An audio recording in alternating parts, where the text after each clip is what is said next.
Hi guys, welcome back to a new video of Quick Guide. Today in this video, I'm going to show you how you can sign up for your Hotmail account. Keep watching the video till the end and don't forget to subscribe to our channel by hitting the subscribe button.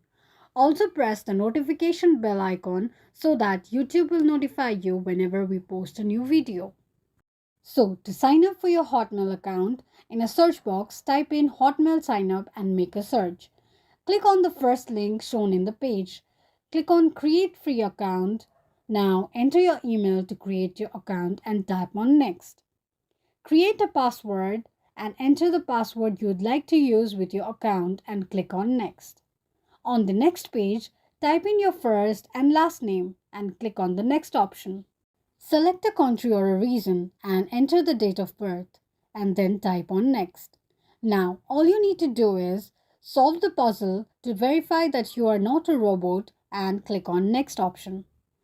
You can either use visual or audio for the verification. After the verification is completed, you are now successfully signed up for your account. This is how you can sign up for your Hotmail account easily and quickly in few steps. If you have any thoughts or queries, let us know in the comment section. Thank you so much for watching.